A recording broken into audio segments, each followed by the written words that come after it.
Welcome to the Business Spotlight, everyone, the podcast where we shine a light on the incredible entrepreneurs and business leaders here in our community. I'm your host, Craig Whipperman with Music City Action Coach, and today we're excited to introduce to you someone who is blazing a trail in the moving, storage, and treatment of water with locations across the Southeast. Our guest today is Dustin Dowdy, owner of Southeastern Tank and Custom Pump and Controls. We'll dive into Dustin's background, explore the challenges he's faced, and the successes he's celebrated. Whether you're a fellow entrepreneur, an aspiring business owner, or someone who simply loves to support local businesses, this conversation is sure to inspire and inform. So without further ado, let's welcome Dustin to the podcast. How you doing today, Dustin? I'm good, Craig. Thank you. Yeah. Yeah. So expand on the treatment, storage, distribution, and treatment of water. What all does that entail? It's interesting, after 25, plus years of this, is that we're probably one of the most misunderstood industries that there is by the public. It's obvious when you see certain comments or you catch certain items along the way. I love to tell the story of we moved about 10 years ago, and when we got into a new neighborhood, and there's the neighborhood Facebook group, and I'll never forget somebody posting on this Facebook group, don't give the tap water here to your dogs; it will kill them. And it's laughable when you read it, when you understand that. But then at the same time, you understand the bigger problem, which is that we are an industry that have done a terrible job of educating the public on what is actually water treatment, wastewater treatment. And of course, I had to take that a little personal because in regards to this particular water system, which is my home water system, which is where my main office is located, where I sit right here. I built the tanks that stores that water. So it's almost like saying, hey neighbor, you're poisoning me.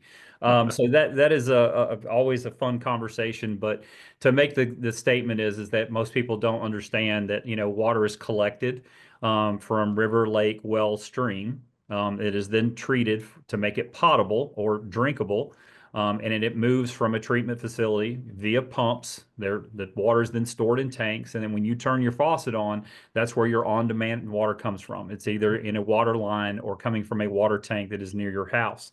It's a fun conversation when you meet a random individual and they ask you, why do certain tanks sit up in the air and why are certain tanks not on the ground, and talking about hydraulics and talking about the things that go with that. So that's the treatment of water. And of course, on the other side is the treatment of the discharge or the wastewater that comes from your house, which is collected, moved to a wastewater treatment facility, and then is, again, released back into the environment. So for the people that think that tap water is poisonous and it will kill you, which is not the truth or the case, the idea that a certain water system is collecting water out of a river, and then their wastewater plant is discharging back into that same river, and then the next water system is probably collecting the water coming off that same river. So you're going intake, outtake, intake, outtake down the water source. A perfect example is here, in sort of the Rutherford Wilson County area, in which you have all of these municipalities that are tied to Percy Priest Lake. And so you've got certain people that are taking water from it, and then they're discharging back into it, and then the next water system is picking it up. And when introducing to someone to the idea that treated wastewater is actually cleaner than treated drinking water, because the impact that it has on the environment, the ability to have a fish kill moment, everything else is probably more highly regulated than the water that comes to your house. Doesn't mean it's unsafe, doesn't mean it's less safe. It just means that there are more stringent requirements. So we're very how you find yourself here, kind of moment where you say, how in the world did I end up in this space? But it is, like I said, it's a very, very unique industry in the sense that everybody relies on it. There is, as we all know, you can only go, 2 days, 3 days without water. I mean, It's one of the most essential things that makes a first world country, the world's first world country, is the treatment of water and the collection and treatment of wastewater. And so it's an integral part of our lives, and nothing can happen without it. Every time you see a sign go up and you see that there's a construction moment, something being built here, one of the first things that they have to determine before they ever buy a piece of property is there enough enough water here to do what I need to do on this particular location. Mm. So it's a very, very unique part of life that people just don't fully understand. And, somehow I found myself in the middle of it. Yeah. Well, so somehow you found yourself in the middle of it. The storage, treatment and distribution, where do you guys do that? Is it all over? Do you have treatment plants in many different Yeah. communities, or is it just primarily one or two? Well, the tank side of the business is called Southeastern Tank for a reason. And I initially, and we'll probably get obviously more into this, but Southeastern Tank is a second generation owned company. It was started by my dad and my godfather in the late 70s, when they were house builders in Atlanta, Georgia. There was a big recession that happened in the late 70s. You and I are old enough to remember it, Craig. Some Hmm. listeners may not be, but we were here for it. And so as they kind of moved out of the home building space, they found themselves moving into agricultural grain storage. And so they went and became, through a benefactor, they were able to get into what was called the harvest store business. So they were selling essentially grain silos for dairy farms. And then lo and behold, there's this moment, 1984, that there is what was called the dairy crisis, where suddenly overnight all of dairy farming was being subsidized, and you had the traditional dairy farm essentially started to go away in this country. Hmm. And when I was a kid, I really thought Farm Aid was a really cool concert because of the people that were there, not knowing that it was the death nail in my dad's company in the moment. So my godfather saw the writing on the wall as far as, the fact that this was not going to continue the way it had been for the previous 5, 6 years. And he decided to move, from Tennessee back to Atlanta, got into a completely different industry. And then my dad stuck it out. And so what started happening is the particular silo manufacturer that he was a distributor dealership for, they had moving into a space of wastewater treatment for large agricultural farms. And then that kind of spilled over into what else can we do? What else can we do? And so we found ourselves in the liquid space. So he made a very sort of like slow, painful transition out of agricultural into municipal industrial storage. And so that's sort of that happened. So that was happening in the 80s. I will freely say this, and I think he would, if he was alive or with us this day, he would admit, while trying to get into the water storage business was the primary goal, had it not been for a particular law that changed in the early 1990s by the EPA, which said rainwater that passes through garbage must be collected, cannot just go into the groundwater, cannot just go into the earth.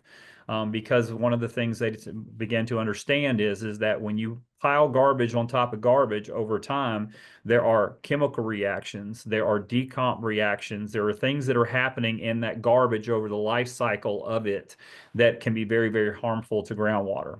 One of the things that is, the big discussion point right now is PFAS, everything about forever chemicals. And so this was sort of forever chemicals before there was such a term. PFAS being the thing that basically it's an anti-scratch, anti-flame retardant. PFAS is what basically how Teflon was made. So we grew up using Teflon with everything. Well, come to find out, PFAS sprayed on the ground, like it's used in fire suppression foam.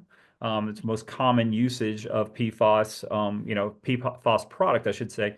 Once that goes on the ground, it never goes away, or at least in our lifetime, millennia, or the next however many years that there's existence. And so leachate, which is what the rainwater runoff from a landfill is called leachate. And so this was damaging groundwater. If you built a landfill somewhere where people are on a well system, they were starting to see the intrusion of these chemicals into local wells.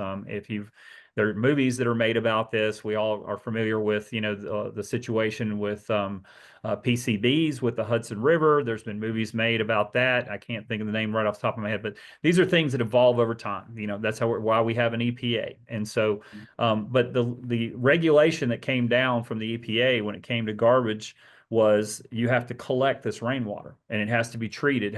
Something has to be done to it before it makes it back to the environment. And so all of a sudden they needed a lot of storage tanks. So it was this godsend for my dad's business and for a lot of businesses like him, is that suddenly there was this need for storage tanks everywhere. And so that the 1990s essentially was a moment where, while he was trying to build the water side, the fact that we build tanks to put water in, it really was the landfill side of the business. So, I used to use the terminology a few years back as we store the cleanest water there is, and we store the nastiest liquid that there is. Because if you've ever gotten anywhere near a landfill, you know how that smells. Can you imagine what the rainwater smells after it's rotted and sitting in a tank? So it's a very, very, like I said, unintended consequence kind of moment where my dad switched from grain storage to liquid storage, and then there's this regulation that comes down and kind of creates a cottage industry that had not existed before. Wow. Well, I mean, what timing, right? Yeah, That's awesome. timing is everything. No question. And so let's see, that was back in the 90s, and Yep. your dad passed like 10 years ago? 2006. Said 2006. Yeah, 2006. Oh yeah. wow, quite Yeah, some time ago. yeah, it's been a hot minute. And this is I'm fortunate, or I guess, or I don't know if I'm fortunate or cursed, how you say, this is my third podcast in the last 9 months, which I don't know how I ended up in this space, but here I am. So if anyone has listened to any of these previous podcasts and I'm on, they're going to be like, I've heard the story before, but yeah. So as the story goes, during the 1990s, my dad, essentially was running as a one-man operation. It was kind of himself, either working as, sales operations. He was, typical, entrepreneur space. You kind of start and you're basically, you wear every hat. And while he may have, he had someone to help him with some accounting or help him with billing or thing of that nature, he was essentially doing the majority of the work. And he had, kind of sort of some construction personnel. He used some certain subcontractors to kind of make it all happen. And so kind of a very, very, unique moment that has happened in the history of the company is in around 1989, he decided he had an accounting person leave. And he picks up the phone, and goes to call the job service in Murfreesboro, Tennessee, misdials the number and calls a home. And my dad, being my dad, I don't know how the phone was answered, but he just started talking and telling whoever answered the phone what he was looking for. And the woman said, "Sir, I don't know who you were trying to call, but I have a 19-year-old daughter that would probably fit the bill. And she's available this afternoon to come interview." And so this individual named Shelley Farmer, goes down and interviews with my dad, and is now in her, what is this, 36th year with the company. It's actually the only place she's ever worked in her life. So she was, learned a lot from my dad, had been in space with him for about 10 years. In January of 2000, I moved from North Carolina back to Tennessee for a variety of reasons. One of being is that my dad had some health issues, and he was headed for a second aneurysm repair surgery later that year. And I felt like it was time to come back. I didn't exactly consult with him on this idea. I kind of showed up on his doorstep. He was none too pleased at the concept when I first, but about 3 weeks later, he kind of bought into the idea. And is the funny story that I love to tell over and over again is I still have it. It's over here in this, I won't go digging, but it's over here behind me in a drawer. But he drew a picture of a tank on a legal pad and showed me 3 accessories and passed it across the desk and said, "Now go sell that." And that was my training. So that was January of 2000. In December of that year, he had that surgery and it did not go well. And he never came back to work. He ended up with some paralysis from the sternum down, some short-term memory loss, and a lot of health challenges. And so I was 28 at the time. Shelley was 29 at the time. And all of a sudden, that guy is just not there. And so we were a couple of kids that didn't know what we were doing or what to do with it. And so it was truly this moment of, we just are going to have to we went into survival mode. And my dad, not to say that he couldn't, be a part or consult or whatever, but he was never able to come back to the office. He went from hospital in year one, and then, got better to a certain level and was able to have a certain quality of life. And then he started to decline, which is what they told us would happen. And so, he was with us for another 5.5 years post that surgery. And so, we had a lot to learn, very, very quickly. And being a dealer distributor for any manufacturer, anytime something like this happens, there's usually a big shakeup, and there's a question that comes up: are they capable? So are these two kids capable of carrying this thing on? And fortunately, at the time, the guy that was the vice president of sales, whatever his official title was, he took faith in us. And so, again, one of those, just like kind of like what we talked about a second ago with the landfill situation. If it's not that guy who bought into the idea that we were going to handle this and we were going to do this, we wouldn't be sitting here right now. He could have essentially said, "Hey, we're canceling, your distribution agreement because the principal is no longer, involved in the business, so on and so forth." But he didn't do that.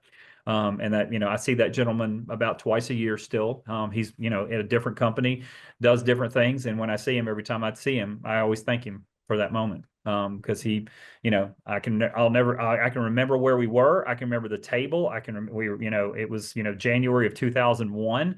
And I can remember the tenets of the conversation to this day, because it was that important of a moment in the context of this timeline.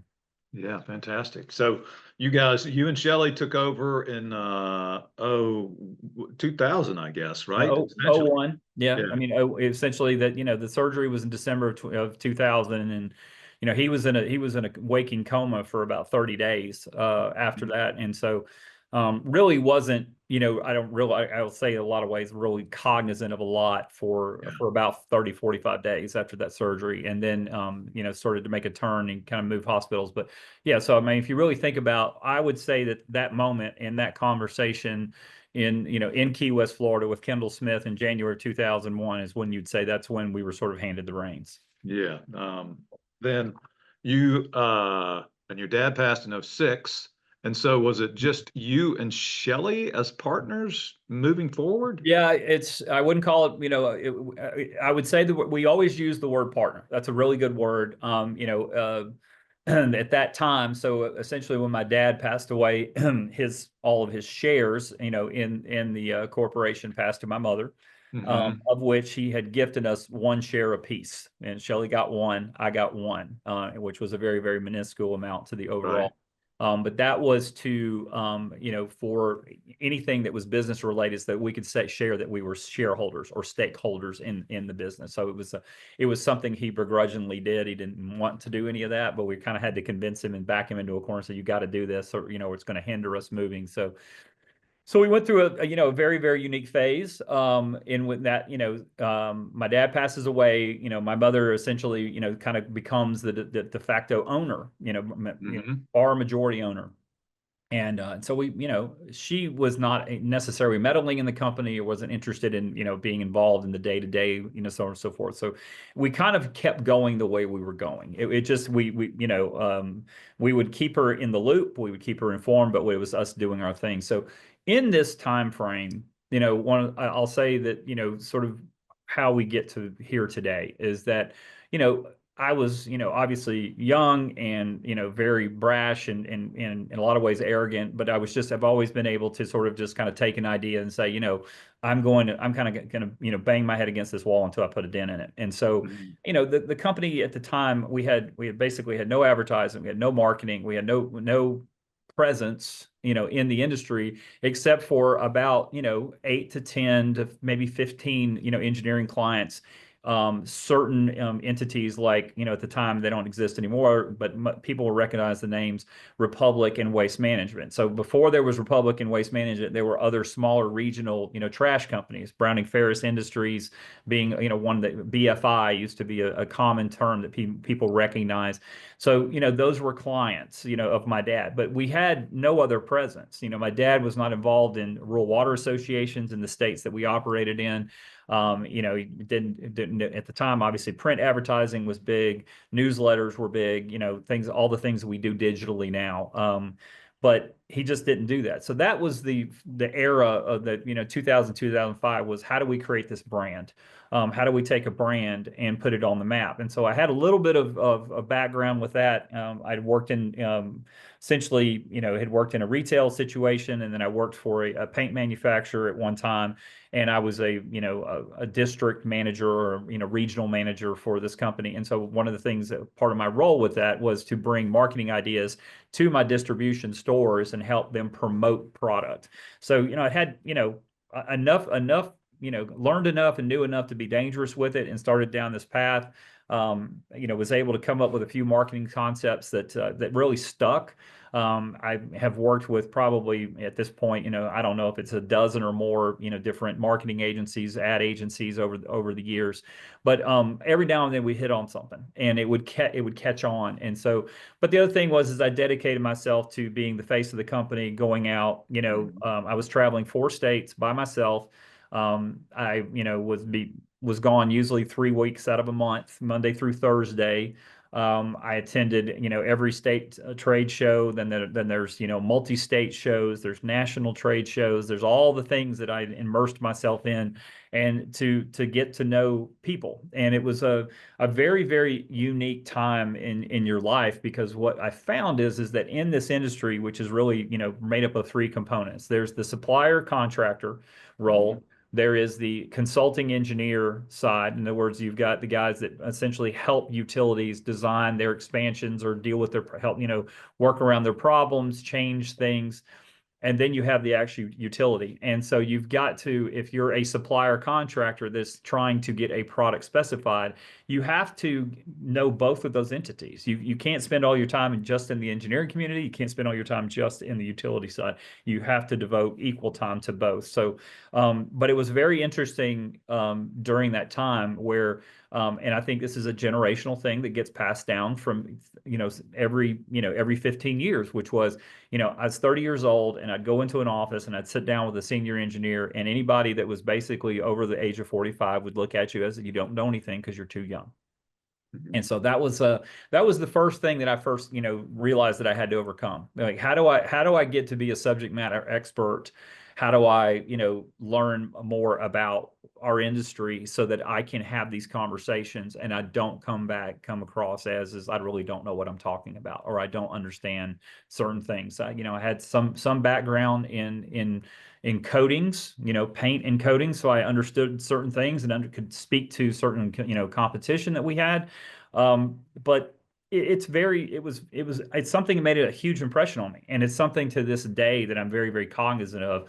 And every now and then I'll get an opportunity to sort of speak a word to someone that's coming up in the industry, or is new to the industry, and talk about these things, you're going to get pushback. There's age discrimination in our industry. It exists. I'm sure it exists across all kinds of industries, but there is a mentality that if you're 15 years or more younger than me, you don't know anything. And in a recent podcast, when we got into this topic, and one of the things that I said, or I heard myself say when I went back and listened to the podcast, was, the comment, that if you're the smartest person in the room, you're in the wrong room. I hate that statement. I absolutely despise that statement, because if you're in a room of people, you can learn something from anybody in that room. And I don't care if they're Einstein, and I don't care if they're truly, on the severest, side of the autism spectrum, which is something I'm very familiar with, as I have an autistic child. You can learn from anyone, and so that I made this. I didn't realize it had created this mantra with me, of that, understanding the fact that the way that certain people treated me, it made me tougher. It made me be able to argue my position better. It made me a better negotiator by being treated that way. But I also learned in the midst of that that's not how I want to treat other people. I don't ever want to treat someone that, well, you're younger than me, you don't know anything. Now, when it comes to appreciation of music, I may make fun of you because you don't understand the brilliance of certain bands and what their impact was, and that's okay. Those are social discussions to have over double IPAs. But when you're in business, the idea that at my age now I can't learn from a 28-year-old. If I've taken that on, then yes, I have become get off my lawn.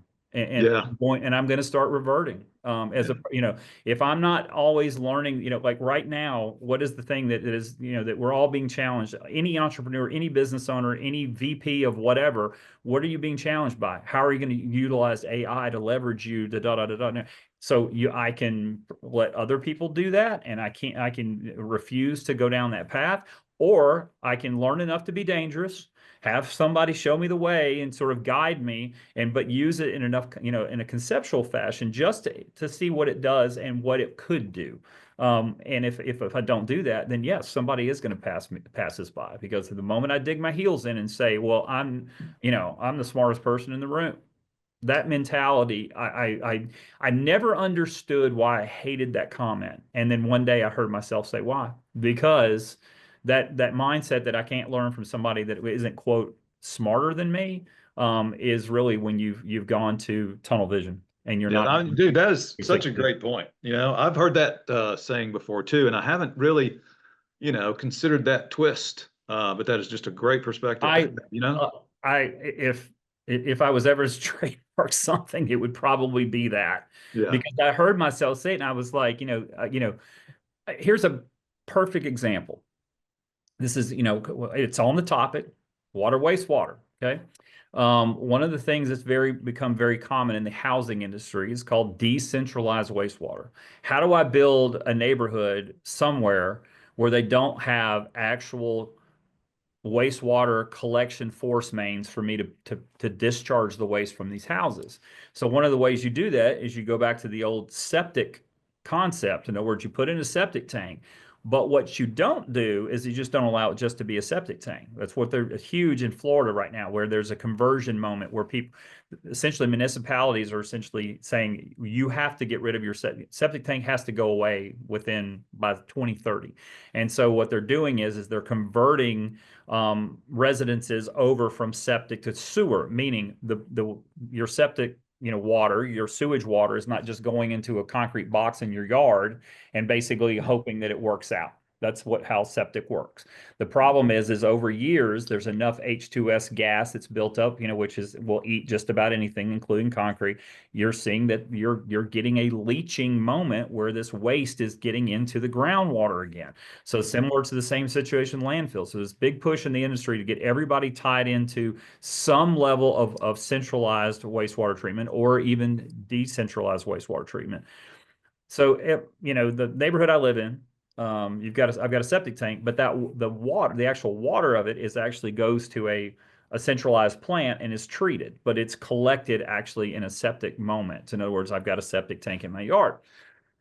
And one day I look down in the yard between the septic tank and the house, and you can see there's just a little PVC pop-off cap sitting in the yard. And I don't know what that is. And I asked, I can't remember if it was the builder as we were moving in. I was like, what is that?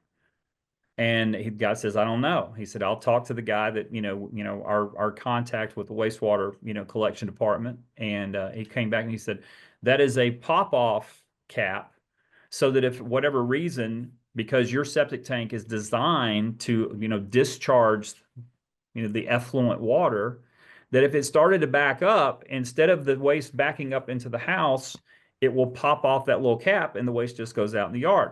Much more pleasant for you to have it out in the grass than it is showing up in your bathtub, especially if you're out driving down the road somewhere and you're 2 states away and your wife is calling you and saying there's poop in the bathtub. That's never a good day. And when I asked the next question, I was like, that's fascinating. And I met with one of the representatives with that company that actually installed it.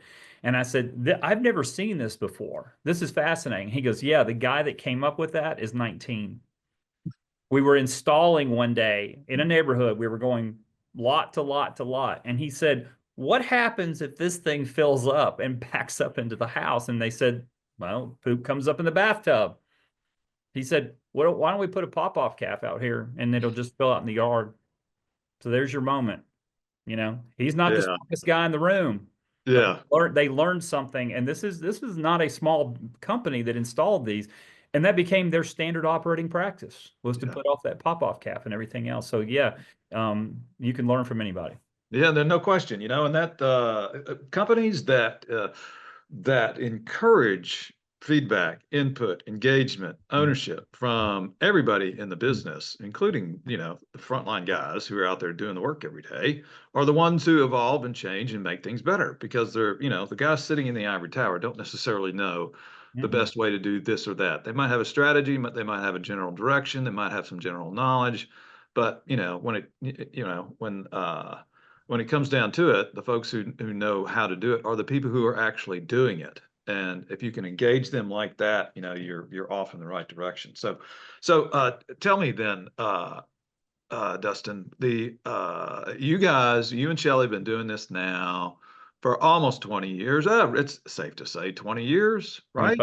25 plus for Twen- me and 35 plus for her. Yeah, it's amazing. But as leaders of the company and having a stake in the company and being the responsible people for guiding the company forward, right? You've been doing that for quite some time as well, right? As you look back over it, there's probably been some twists and turns. What are you most proud of over those last 20 plus years in leadership and ownership? Um, haven't thought, so this may be a little, bounce all over the place moment. One of the things that and this is I think it's an overused phrase, or it's almost become cliche, but we did start as essentially an entrepreneur business, excuse me, use my English. And essentially became a family business because at certain point you had, obviously we've mentioned my dad passed away, and currently my brother works here in this company. Shelley, when my dad passed away, Shelley was a part of my dad's will. She is the surrogate sister.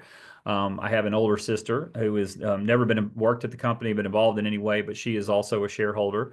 My mother is a share, so we became a family business, and so and it presents a ton of challenges. I don't recommend it to anyone. I don't. But if you find yourself in this space, if you've ever been in a family business, you understand that it's very, very challenging. And the thing that I have a hard time with is that people that knew my dad or worked with my dad in some capacity, or even people that just meet me and you tell the story, is that people will always say your dad would be very, very proud of you, and I'm kind of like, would he? Because the way that I think about it is a little different. Is that my dad was very, very risk averse. He had basically started and failed at more ideas and companies than I can shake a stick at over his years.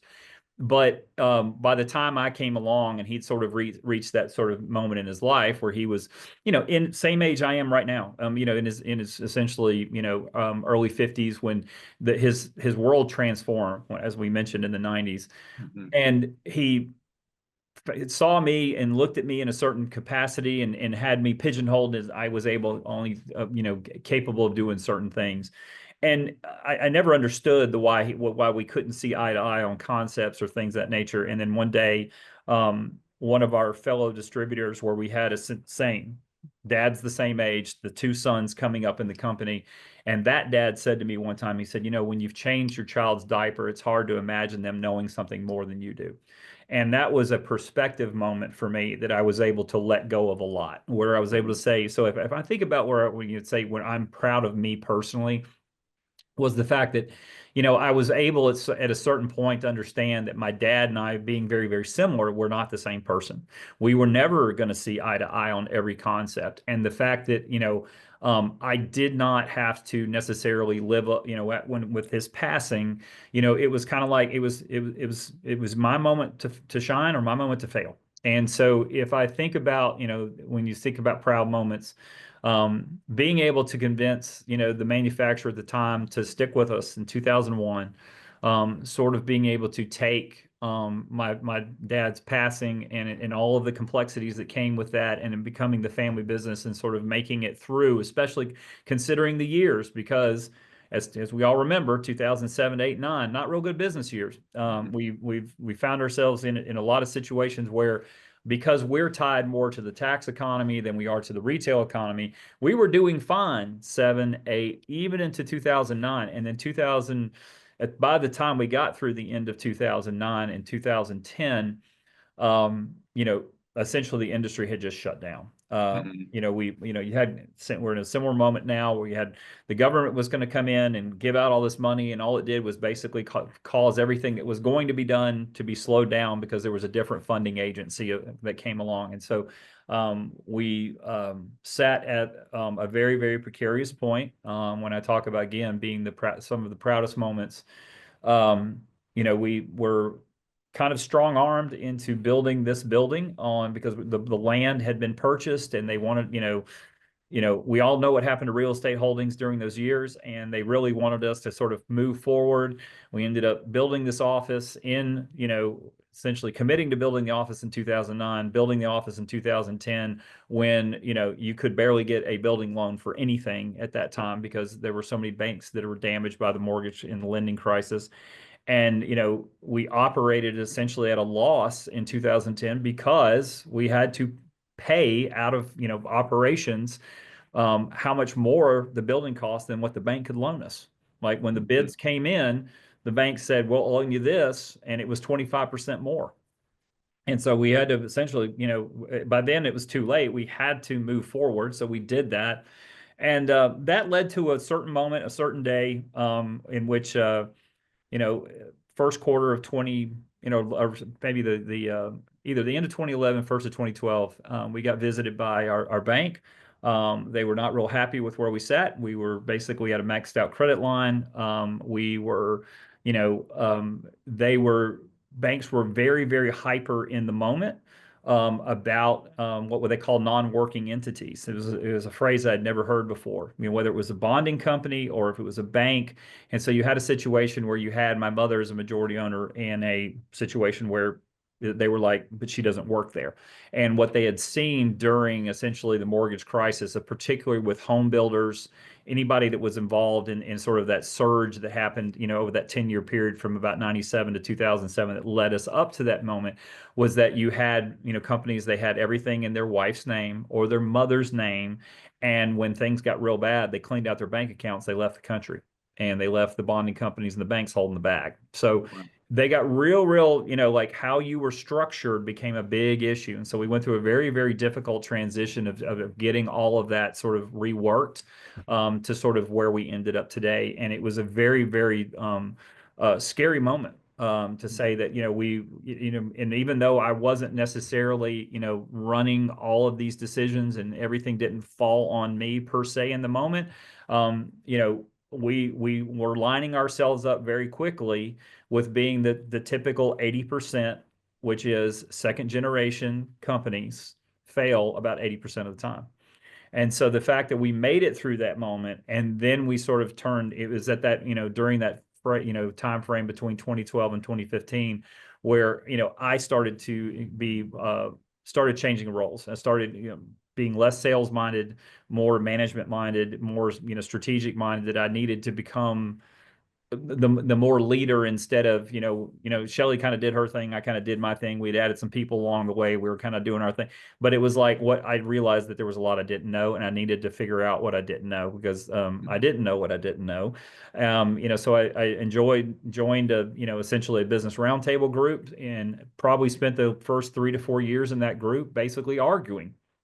I mean, I'd go to the meetings and, you get to the issue processing portion and I'd bring something up and somebody would tell me something I didn't like to hear and I just argue about it. And then finally one day I realized, you're not getting anywhere and you're not making anything any better by continuing to basically fight against these people that are more successful than you. They're happier than you, and they don't come in here every week basically, at their wits end because they have stopped and looked around and listened and changed the way that they approach things. And so I mentioned again in another previous podcast, someone said, you're the hallmark of your company, it sounds like, is the fact that you have these long tenured people and the fact that you've taken care of these people and the families and the things that we've done and everything else. And I said, I'm going to be honest with you. I said, if you want to really, get that story, go back and talk to anybody that was here from about 2009 through about 2014, and you ask them, why did you stay here? Because I probably, as miserable as I was at work, during that time frame, and because I was just didn't understand what I didn't understand, and I, would let, it get the best of me, and then would just let my, frustration and my temper and my anger just kind of run the show. That was the culture, was my temper. And that was the thing that I now, when I look back on, is to say that, is that moment of realization that, I lacked emotional intelligence. I needed to change. Nothing was going to change around me without changing me first. Yeah. And so that change of approach, that change of mindset, again started working, not only on the company, I started working more on myself, on the way I spoke to people, the way I approached people, um, the way that I expressed, everyone's guilty of this. The Somebody in the company pissed me off. So I'm going to write a scathing email and copy everybody in the company, referencing a particular scenario or situation and saying all the reasons why this is the dumbest thing you've ever heard of or said, or how could anyone in their right mind do, and give no context, and nobody knows where that came from. I'm just going along during my day, doing my job, and all of a sudden, this guy that's, I guess, is in charge of stuff just told me that I better not ever do this under any circumstances or else, and I've never even thought about doing that. What kind of culture is that?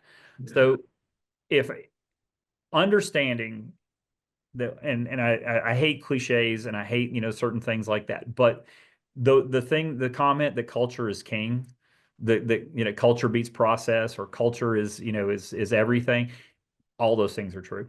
Yeah. It is absolutely 100% the truth. And that moment of realization, for me, is when I talk about me, what I'm proud of. What I'm, if you ask me what I'm most proud of as far as the company, is the fact that, in with the Southeastern Tank, we're approaching our 50th anniversary. And most second generation family owned companies don't make it 50 years. So that's probably the one thing that I'll always be the proudest of, is just that. Yeah. Personal growth, right? And being Yep. able to, it sounds like you struggled with it for a little while, but were able to kind of look in the mirror or take some feedback and make some adjustments. And it looks like it's proven itself to be a pretty successful journey there, right? It's I'll say yes and thank you for the comment, but like I said, it's like anything else I said in the first part of this, which is, but if I ever stop Exactly. working on myself, and I ever stop thinking about the culture and everything else, I'll be right back there. There's It's one of absolutely the no things, question. you know. It's an ongoing task, right? You got to Well, guard. I mean, in all honesty, that, the leader's role is guard the culture, so everybody else can do their jobs, yep. and create an environment that is like we were talking about earlier, right? Open, taking feedback, and incenting people to be, take ownership, have a purpose for what they're doing, and being engaged. And then, that in turn just creates more value all around. So here you are, and 20 years in the business. What are things going to look like for Southeastern Tank and the other affiliates over the next 5 years? Where do you envision things going? Um, it's funny that we're in 2005 talking about this, because during COVID, like most people, you found out that your spouse better be your best friend, because there was obviously very several months there, that was the only person you got to have an adult conversation with. This kind of conferencing was still kind of in its infancy. Mhm. Zoom kind of came along because of this, because of COVID, and then Teams, video chatting came along because of COVID. But there was that little period of time there, which you kind of were cut off from the world a little bit. And I actually do think that this is probably the one thing that came from this. It's a good thing. I know most people hate the fact that you now can just go from meeting to meeting and meeting, but there are opportunities that come up where it's like I can meet with a guy that's 2 states away, and I didn't have to fly somewhere or drive 6 hours in one direction to have this meeting. So so that part I do appreciate. But basically, sitting on the back porch during COVID, and working on top 10 lists with some of my buddies on, top 10 albums of the 70s or top 10, underrated bands of the 80s and things of that nature. Somewhere along the way, I started formulating sort of my exit strategy. And I started thinking about, where I want to be in 10 years. So, if it was 2020, I was thinking about 2030. And I had this glorious plan laid out. And then within 18 months, I had basically just ripped that to shreds and started all over again. So there was a few of us that got together, put together an ownership group. We made an acquisition of Custom Pump and Controls in Florida in 2022. In the midst of it, I had an individual that kind of landed in our lap, somebody from the industry that I knew well. And also in 2022, we actually started up an entire new division of Southeastern Tank, which we call Solutions, which sells treatment chemicals for the water and wastewater industry. And we pulled that off in the concept starting in January, and we were delivering in October, which meant a facility, upfitted facility, trucks, drivers, all the paperwork, all the stuff that has to go through, all the regulations. We did all those things. And in 2023, that was when I decided I was absolutely insane. What are you doing? Why in the world would you do an acquisition and a startup in the same moment? And so that's where we found ourselves. And so 2023 was, for me personally, was a rough year. It was a lot of travel, a lot of meetings, a lot of headaches. 2024 is when I started to feel like I got my head a little bit above the water to understand this is where we're headed. So now the vision for the next 5 years is a little clearer. And I don't think it's necessarily a 2030 moment where I'm going to be like, okay, I'm sort of done here. But where we're headed is that we started talking about recently, or in the last year, with our marketing agency, the idea of that we are now tied to the life cycle of water, as I mentioned very, very early from collection to treatment to distribution to recollection to treatment to basically release back to the environment. And how can we capture more and more of that life cycle now that we're involved in it in certain ways? What can we do? So now, like I said, we are in part of almost all of those factors.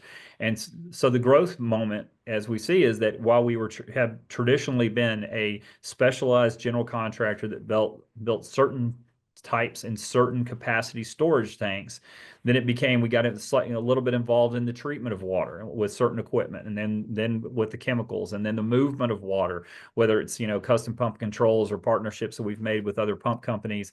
And that we're becoming a more multifaceted, a much more diverse organization that is actually capitalizes on who our customers are. Our customers are utilities, and we were servicing one sector of the utility only, which is what's called storage and distribution. We weren't really involved in treatment. We weren't necessarily involved in collection or, intake. And so sort of moving into that space where we're moving and becoming, more ingrained with our customer base. The one thing I'll caution with that, when I was, again, same marketing agency, was meeting with them earlier this week, and we had this conversation about asking about last year and how things went, so on and so forth, just more of some context. And I said, the interesting part of saying that you're going to diversify is that one of the things that's very unique about being in the utilities industry as a supplier contractor is that you're very much tied to the funding cycles. In other words, when there's money available for your client base to either borrow or be granted, you have a surge, and we're experiencing a surge in new tank construction over the last 2 years because of what's currently came out of the last administration, which was called ARPA funding, the American Recovery. I can't even remember what the acronym stands for anymore because it's been so long since it was introduced. But that money has started to come out. And so there's been a surge where most of the infrastructure or the new infrastructure is going in place. In some cases, it's replacing stuff from the 50s and 60s, or is the needed expansion because of population growth. Those of us that have grown up in the South, we've obviously seen, during COVID, when I found out there were 6.8 million people in Tennessee, and I thought there were 4.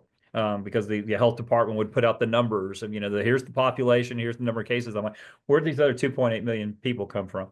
I didn't know they were here. And until you get out on I-24 or I-40 and go, oh my, what in the world is going on? But all that being said, unintended consequence. not patting on my back. This was not a strategic plan, but one of the things that happened when we went into the chemical business is that we were selling a product and a service that is tied to operating budget and not new capital infrastructure budget. In other words, it's tied to, funding or major, loans, bonds, any of the things that happen when everyone, you understand, we all, those of us that live in and around Nashville, everybody remembers, 20 years, 25 years ago when it started with Bridgestone and the Titan Stadium and all those bond referendums that went out that created those things. And, the people that lived in Metro Nashville that carried the burden of that for everybody. And now here we are 25 years later, and we're going to do another stadium. And so, when you're tied to the government, those things are great. It's a part of the way the economy works, and we understand that. But one of the difficulties in being, a supplier contractor in that space, in that, capital infrastructure or that what I call government funded space, is that how long it takes to get paid. It's just when you have local, state, and federal authorities involved in your pay request or the review to make sure that you get paid for your work, it just takes time. It's not a 30-day, invoice. It's a 60, 90, 120. At one point last year, we got up above 150 days on certain pay requests because the funding, it's so multi-layered. There's so many individuals that have to touch the paper to make sure that the funding goes through. So it was a very, very challenging thing, obviously. But what was interesting and the unintended consequence, the thing I'd love to take credit for, but I'm not going to, is that, we started up this chemical business, and chemicals, which is the day in, day out treatment of water and wastewater, that's in the operating budget. So I deliver chemicals on a Monday, I got a check on a Friday. Mm-hmm. So all of a sudden we found this moment where we had these receivables that were getting, longer and longer and longer, but we were getting checks in every day. And all of a sudden I started to realize that the amount the checks were coming in on a weekly basis, and sometimes more than a week, every other day, every third day was coming in, is that, we were, certain weeks, wow, we got enough cash in this week to cover payroll. And when you're a growing entity that, hovered in the 10 to 20 employee space, and you find yourself one day looking around realizing you're in this 40 to 50 employee space, where you've created a division of a company that the unintended consequence was just to go out and capture another side of our customer base, is that what we did is we diversified in the way we were paid, and we changed our cash flow we added this context of cash that we had not intended we didn't understand we would see. We didn't understand that, that this stuff would be paid as quickly as it was. And it made that scary moment with these, long receivables, the 150, 180 days, we were still paying the bills, because we diversified in a way that we didn't just say, okay, we're now going to go from building tanks that I'm going to start installing water lines. I'm in the same industry with the same sector of the industry with the same issues.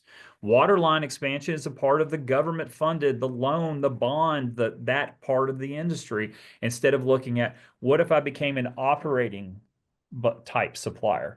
In other words, when they look at their operating budget, they choose to work with you, and they're going to pay those bills very, very quickly because that is already in their budget.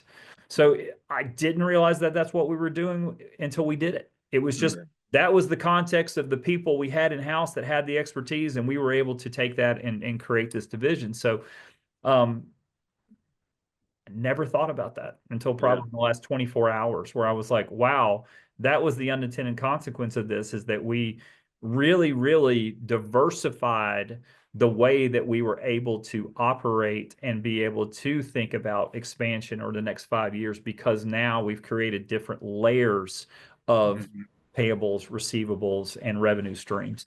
So, so as that continues to expand, when I say in the next 5 years, I wouldn't be surprised if in 5 years that, the supply side, the operating budget side of Southeastern Tank or Custom Controls is actually larger than on the new construction side. In other words, as we continue to identify the places where we can diversify into the operating budget of utilities as opposed to capital budget, I think that's where our greatest growth opportunity is. Because if I can increase my cash flow and pay my bills faster, and essentially there's so many, it opens so many doors. And so that's where the growth strategy is. That's the focus, is how do we capture more and more part of the market that way. Yeah, awesome. And so last question, where do you, so that's where your future is focused. What do you think the biggest hurdle is, biggest challenge, biggest pain? What could you, if you wanted to change anything in your business right now, what would you change? Well, that's a really, really interesting question. Um, there's obviously the two-sided coin when you ask about what would you change? So it's what I can control, what I can't control. So the list of things that I can't control obviously is almost infinite. The things that I would change, that I could, that's within my control, and it's something, the process I believe we started last year, is that because we are on such a growth trajectory right now, and because there's so many moving pieces and there's so many moving parts, is that one of our focuses is that we've got to consolidate and simplify our systems.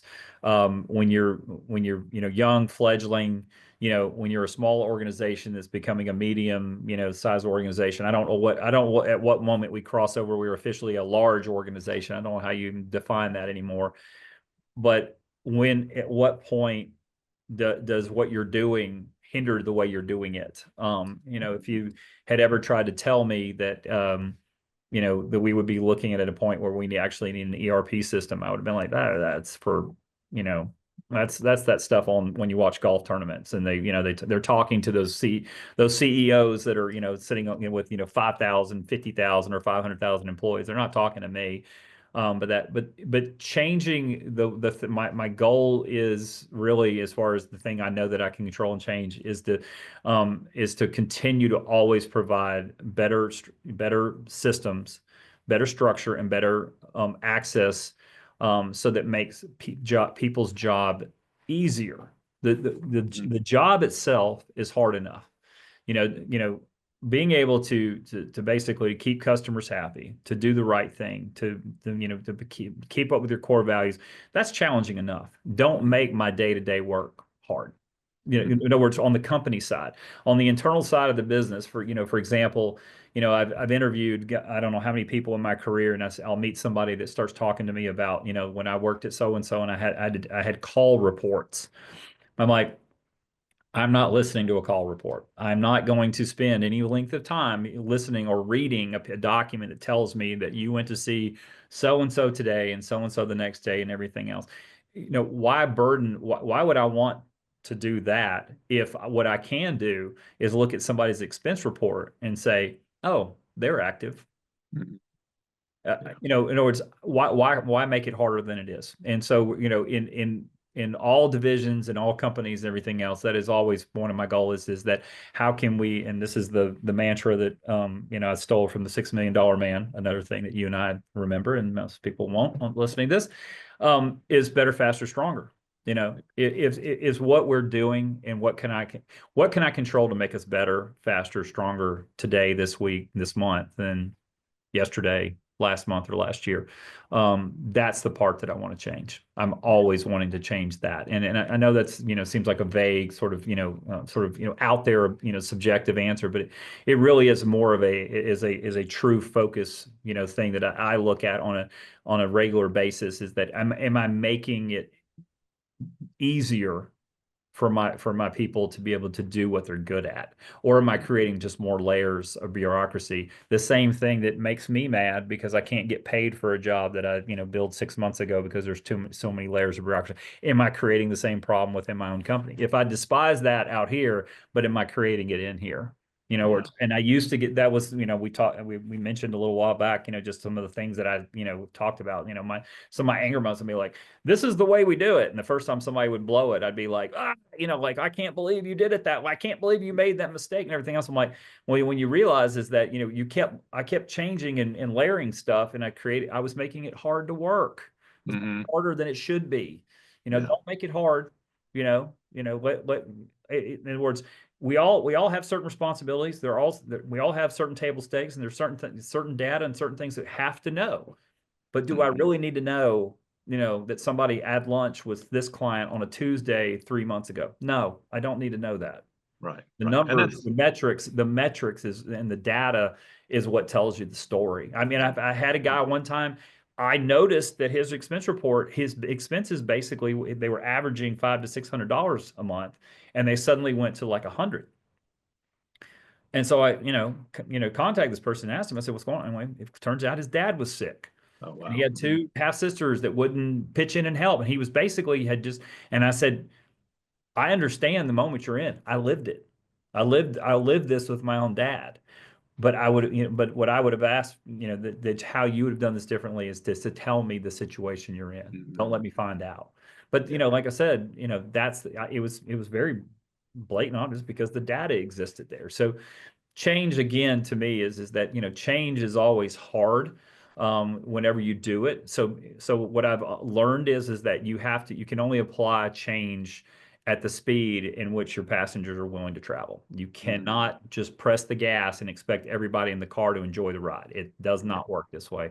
Right. And to my comments about music or whatever, I'll say this is that um, right now on my LinkedIn profile, I have, a line from the song Tom Sawyer by the band Rush. And anybody that knows me knows that Rush is not just my favorite band. It's this other thing in my life. And so when Neil Peart wrote those lyrics, everybody recognizes the song and loves it when they hear it and everything else. But the most telling line in that song that I think about all the time is that he knows that these changes aren't permanent, but change is.